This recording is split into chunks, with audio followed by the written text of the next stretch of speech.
Halo, hai Sobat Belajar. Kali ini kita akan belajar dengan tema Pesona Senja dan Hamparan Padi di Sawah, yang khususnya kita akan membahas mengenai peran cahaya dan tanah bagi keberlangsungan hidup hewan dan tumbuhan. Halo Sobat Belajar, biasanya kalian kalau menanam pohon menggunakan media apa ya? Ya, sebagian besar akan menjawab tanah. Selain untuk menanam pohon, kegunaan tanah lebih dari itu loh untuk kehidupan kita. Nah, kali ini kita akan mengenal lebih jauh tentang tanah. Yuk, kita simak videonya bersama-sama. Sebelum masuk lebih jauh ke peranan tanah, ada yang tahu tidak apa sih tanah itu?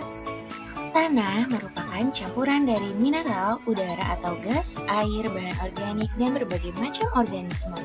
Tahukah kamu kalau tanah dibedakan menjadi 3 jenis, yaitu clay atau tanah liat atau lempung, kemudian ada silt tanah lumpur, dan sand tanah pasir. Setelah mengetahui apa itu tanah, kalian tahu tidak kalau tanah memiliki sifat fisik yang merupakan sifat yang dapat dilihat atau diamati secara langsung, seperti tekstur tanah, struktur tanah, konsistensi tanah, dan warna tanah. Selain sifat fisik, tanah juga memiliki sifat kimia loh, yaitu sifat yang tidak bisa diamati secara langsung, seperti unsur hara dan pH tanah. Kini waktunya kita membahas mengenai peranan tanah bagi kehidupan. Peran tanah yang pertama adalah menyediakan nutrisi. Tanah adalah sumber utama nutrisi bagi tumbuhan. Nutrisi tersebut diperoleh oleh tumbuhan melalui akarnya dan mineral yang terkandung dalam tanah. Nutrisi yang paling penting bagi tumbuhan adalah nitrogen, fosfor, dan kalium. Selain itu, tanah juga berperan untuk menyediakan tempat untuk akar tumbuh. Akar tumbuhan menyebar dalam tanah untuk menyerap air dan nutrisi. Tanah memberikan ruang dan struktur yang diperlukan untuk akar tumbuh dan berkembang dengan baik. Peran tanah yang selanjutnya adalah menyediakan air. Tanah menyimpan air dalam pori-porinya dan air ini dapat diambil oleh akar tumbuhan. Kemudian, tanah juga memberikan ruang untuk pertumbuhan tanaman. Tumbuhan membutuhkan ruang untuk menyebar dan berkembang biak. Tanah yang memiliki struktur yang baik dan pori-pori yang cukup besar dapat memungkinkan tumbuhan tanaman yang sehat. Nah, dari penjelasan sebelumnya, kita mengetahui bahwa tanah merupakan salah satu komponen penting dalam pertumbuhan dan perkembangbiakan tumbuhan. Kemudian, apakah kalian tahu bagaimana sih cara tumbuhan berkembang biak untuk memperbanyak diri? Perkembangbiakan yang pertama adalah tumbuhan Angiospermae atau tumbuhan berbunga yang memiliki siklus hidup yang melibatkan perkembangbiakan seksual dan aseksual. Untuk tahapan-tahapan dalam perkembangan aseksual pada tumbuhan Angiospermae dibagi menjadi 3 tahap, yaitu pembuahan, kemudian perkecambahan, dan pembentukan buah. Selain perkembangbiakan seksual, tumbuhan Angiospermae juga dapat melakukan perkembangbiakan aseksual dengan beberapa cara vegetatif buatan seperti stek, tunas, dan rimpang. Perkembangbiakan yang kedua adalah pada tumbuhan Gymnospermae yang merupakan kelompok tumbuhan berbiji terbuka yang tidak memiliki kelopak bunga dan buah tertutup seperti pada tumbuhan Angiospermae. Pada tumbuhan Gymnospermae, organ reproduksi jantan disebut sebagai strobilus dan organ reproduksi betina disebut sebagai kuncup atau aril. Ketika strobilus melepaskan serbuk sari atau polen, serbuk sari tersebut akan kekuncup dan mengalami proses pembuahan. Apakah tumbuhan Gymnospermae dapat berkembang biak secara vegetatif? Jawabannya, tumbuhan Gymnospermae dapat berkembang biak secara vegetatif, misalnya tumbuhan pakis haji dan pinus. Tumbuhan pinus dapat berkembang biak dengan menggunakan tunas akar.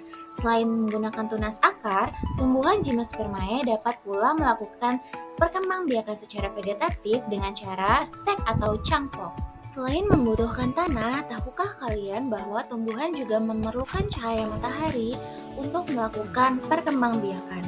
Tanpa cahaya matahari, tumbuhan tidak dapat bertumbuh dan berkembang biak dengan baik. Teman-teman semua, apakah ada yang pernah bermain ke sawah pada sore hari? Pada sore hari, langit berwarna jingga. Kira-kira kenapa ya langit pada sore hari berwarna jingga?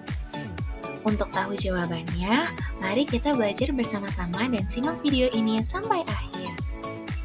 Langit sore seringkali memberikan pemandangan yang menakjubkan lewat kehadiran warna jingga yang menyembur dari arah matahari terbenam.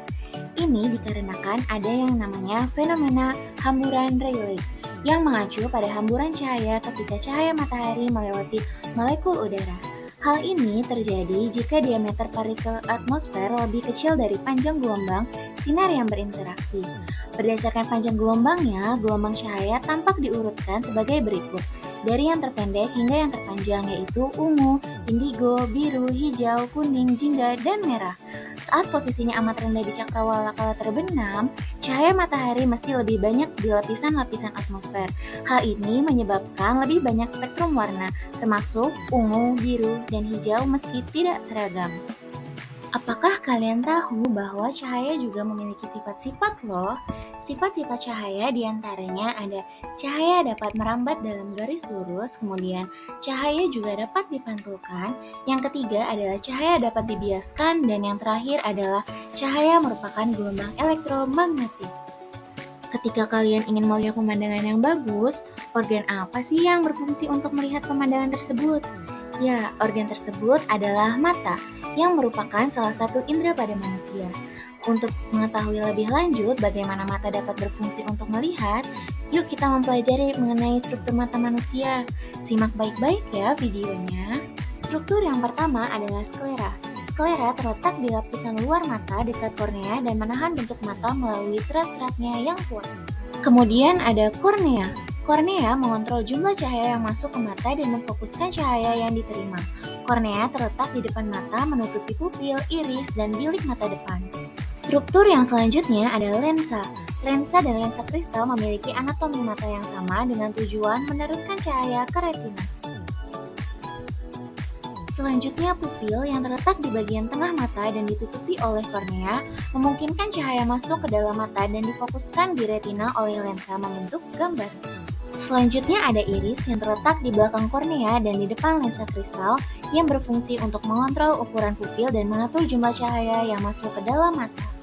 Selanjutnya ada badan vitreus yang merupakan substansi berisi gel yang melindungi bagian mata mulai dari lensa hingga retina.